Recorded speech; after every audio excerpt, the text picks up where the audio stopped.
stop it. Hindi Bakit? mo ba ako naririnig? Ano ka ba? Kumakain ako. Tama na, sabi! Tingnan mo ginawa mo! Well, then, hindi mangyayari yan if you had prioritized important matters.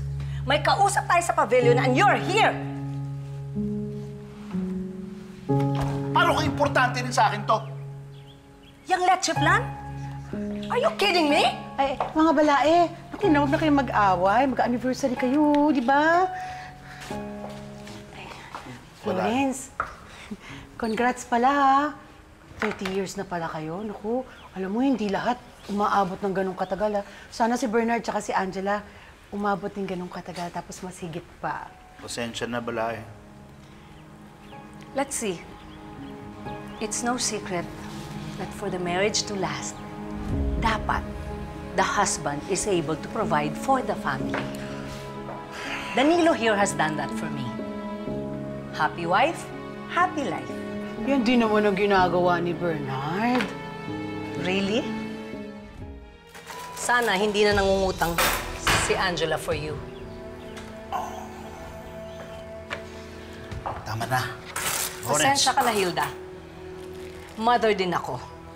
I'm just worried sa financial state ng anak ko. Sa bagay, mahirap talaga kapag mali mga choices mo early in life. Florence, hindi naman nagkamali ng pagpapakasal si Angela sa anak ko. At least hindi babaero at killer ang anak ko.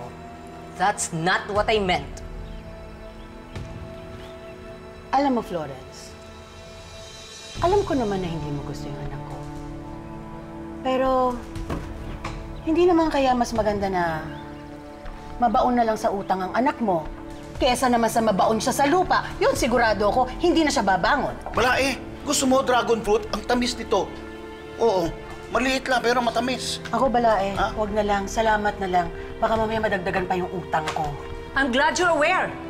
Mahirap nang masanay na nangungutang. Alam mo, Florence, hindi ako nagpunta rito para makipagtarayan sa'yo.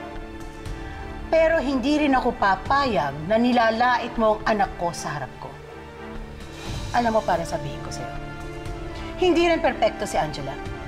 Pero kahit kailan, hindi ko siya lalaitin sa harap ninyo. Alam mo kung bakit?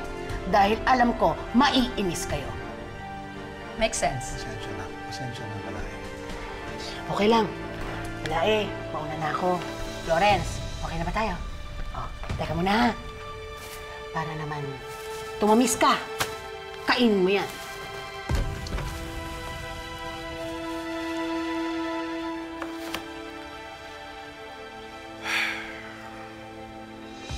Oh, tara sa garden. Kakusapin pa natin yung organizer ng wedding anniversary natin, di ba? Ha? Ikaw na lang bumalik doon. Lawrence, anong ginawa ko? You don't know? That's the problem, Danilo.